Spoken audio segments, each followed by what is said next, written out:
いつもご視聴いただきありがとうございます。美味しい引き出しのA子です。今日はアップルクランブルパンを作ります。小麦粉とバターをすり合わせて作るそぼろ状のものをフランス語でクランブル、ドイツ語と英語ではシュトロイゼルというそうです。厳密には細かい違いがあるようですが、基本的には同じものを指すようです。今回はまかない簡単成形のアップルリングにこのクランブルをたっぷりかけて焼きました。甘酸っぱいリンゴとサクサクのクランブルがとってもよく合います。甘さ控えめですので、甘いのがお好きな方はこの上にアイシングをかけてもいいと思います。最後まで楽しんでみてください。では電子レンジで簡単に作るリンゴの甘煮とクランブルから作りましょう。はい、ではリンゴの甘煮を作ります。今日のリンゴは富士です。だいたいね 300g ぐらいです。きれいに洗ってきました。まず4つに切って芯を取ります。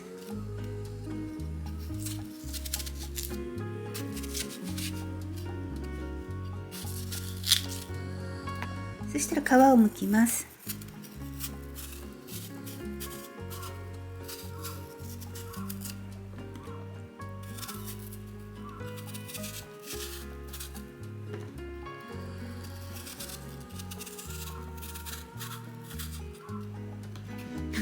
カラスが私のことを応援してくれてるみたいです。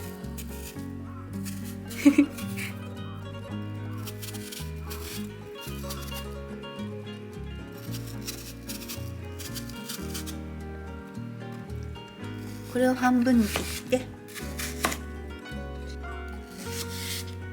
7、8ミリぐらいかな、適当ですけど、あんまり薄いとね、なんか加熱してる時に溶けちゃう、落ちちゃった。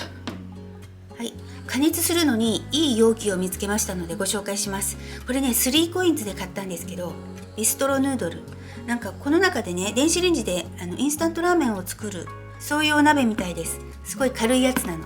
小さいボウルだとリンゴが吹きこぼれちゃうんで、これで作ったらねちょうどよかったんですよ。こんな感じで入れていきます。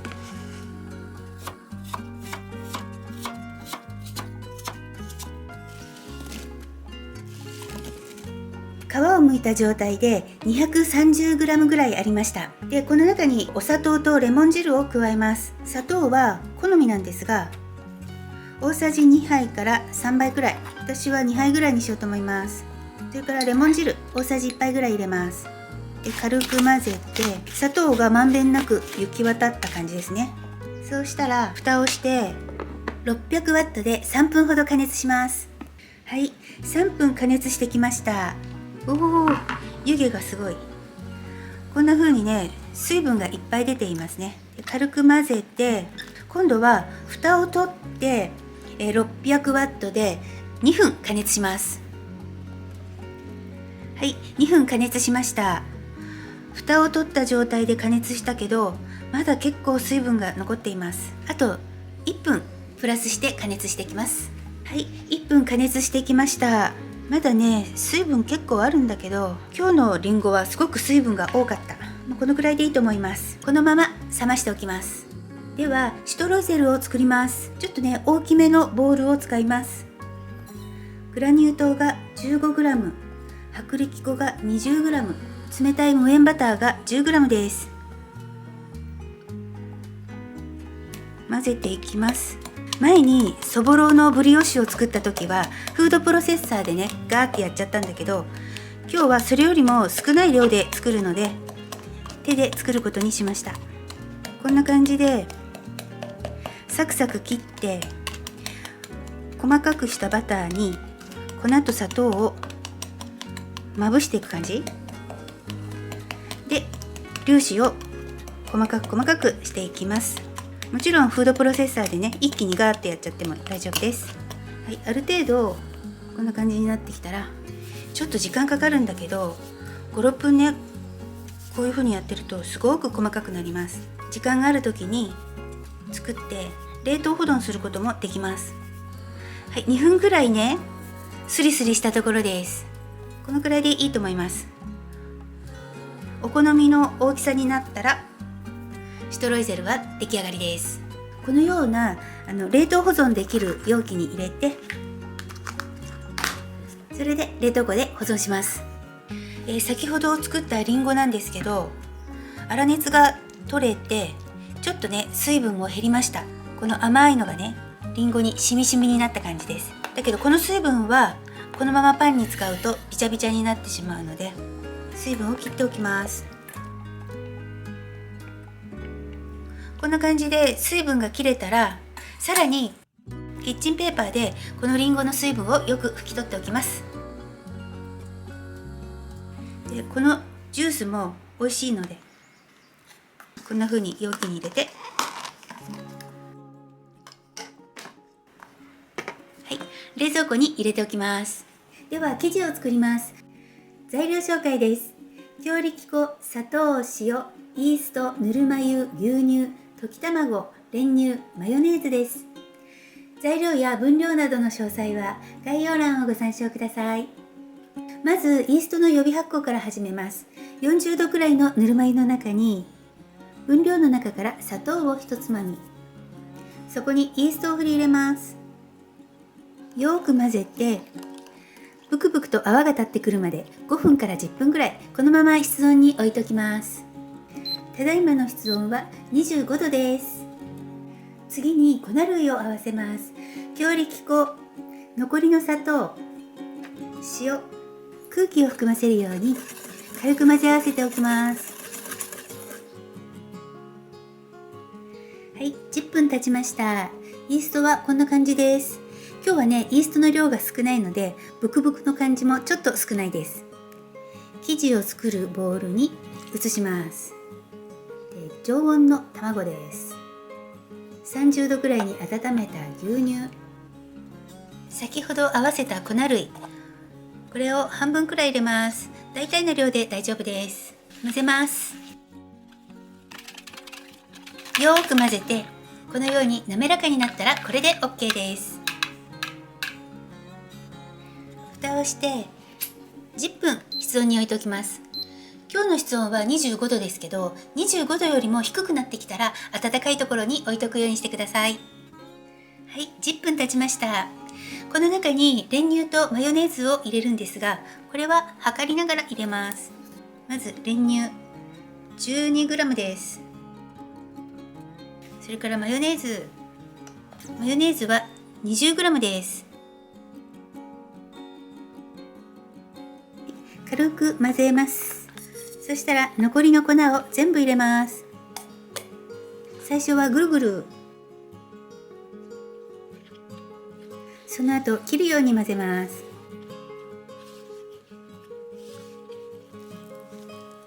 はい、水分が回ったらハムスター混ぜいきます。容器を立てて上から手で押さえて、ヘラの根元を持って向こう側から手前へ、向こう側から手前へ、ハムスターのおもちゃのように回転させながら混ぜていきます。この辺にこすりつけるようにするとあっという間に混ざります。1分くらい混ぜます。はい、このくらいでいいかな。生地はこんな感じです。ボウルの周りをきれいにします。下から上へすくうような感じで生地の表面を整えていきます。これで OK です。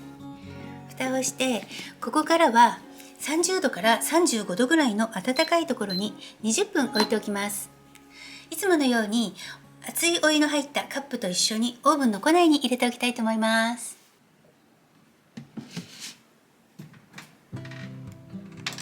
20分経ちました。では1回目のパンチを行います。オイルをちょろっと垂らします。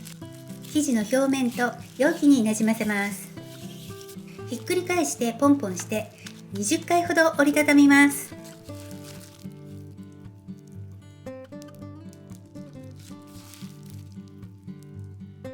伸ばして折りたたむ、伸ばして折りたたむ、これを20回ほど繰り返します。20回折りたたんだら、このように 4,5 回軽く叩いて表面を整えます。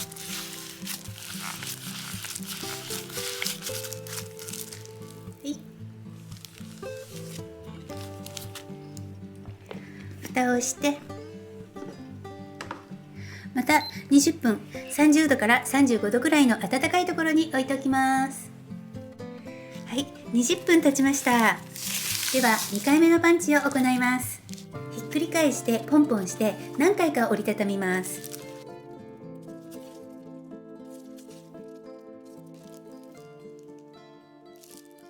伸びなくなったのでこの辺で OK です。表面を整えます。そしたら生地の表面をならします。蓋をして一次発酵は冷蔵庫の野菜室でオーバーナイトさせます。野菜室の下段の奥の方が、発酵にちょうどいい温度だと思います。乾燥しないようにビニール袋に入れてパッチンします。オーバーナイトの目安は10時間から18時間ぐらいにしています。ではおやすみなさい。おはようございます。冷蔵庫に入れてから15時間経ちました。生地の状態はこんな感じです。では台の上に移します。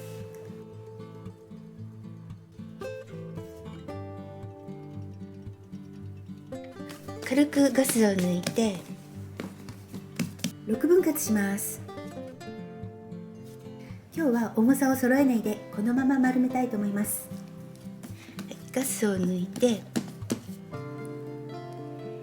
張りながら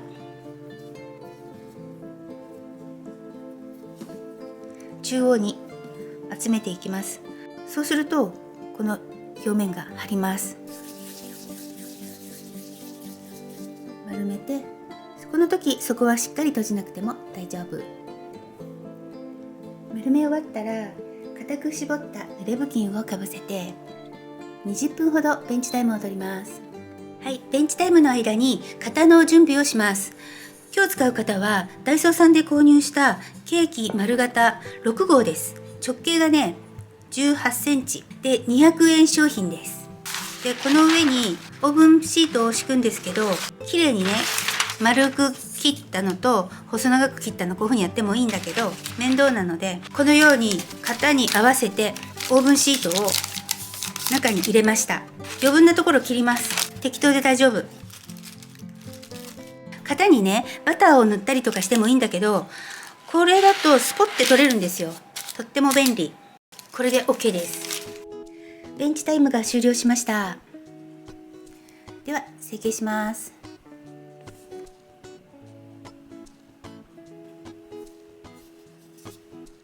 両面に薄く粉をまぶします。指先で少し広げてから綿棒で伸ばします。時々ひっくり返して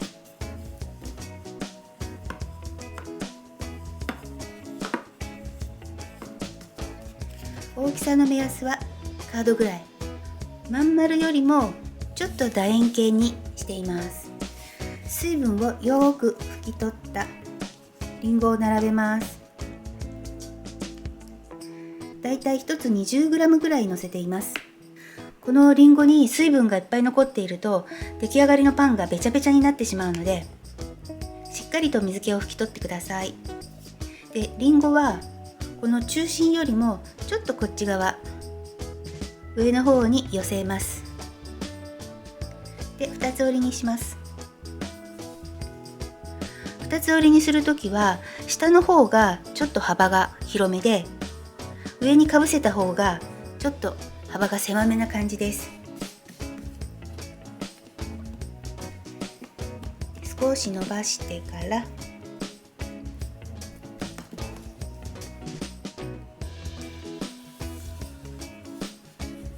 両端をくっつけて、これで OK です。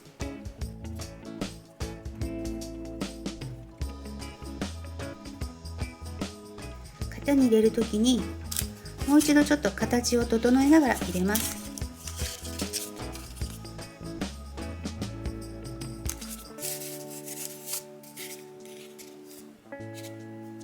開いちゃってるやつはちょっと閉じて、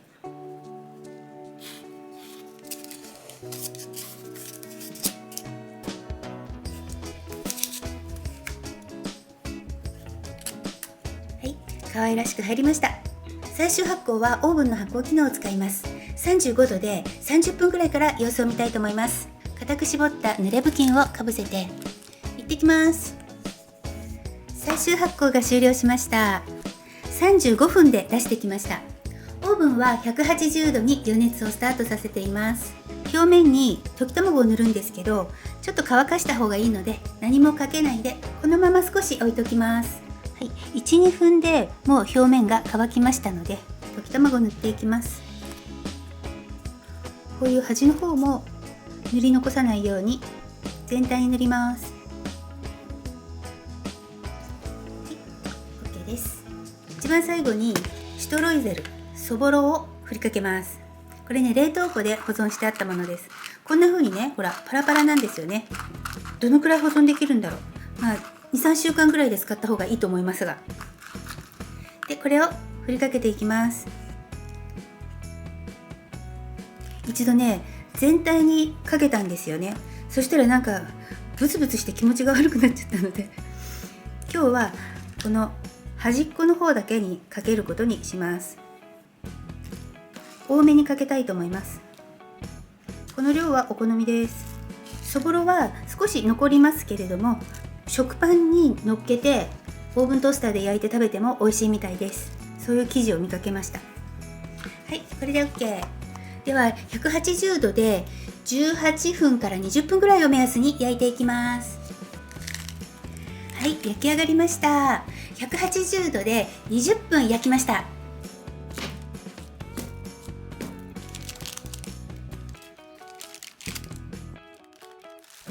い、完成です。アップルクランブルパンはいかがでしたか？生地には今回もバターの代わりにマヨネーズを使いました。卵も入っているのでほんのり黄色くて、ご覧の通りしっとりふわふわです。成形も簡単で作りやすいのでぜひ作ってみてくださいね。今回も最後までご視聴いただきありがとうございます。これなら作ってみたいなと思ったらチャンネル登録とグッドボタンもよろしくお願いします。ではまた次回の動画でお会いしましょう。バイバイ。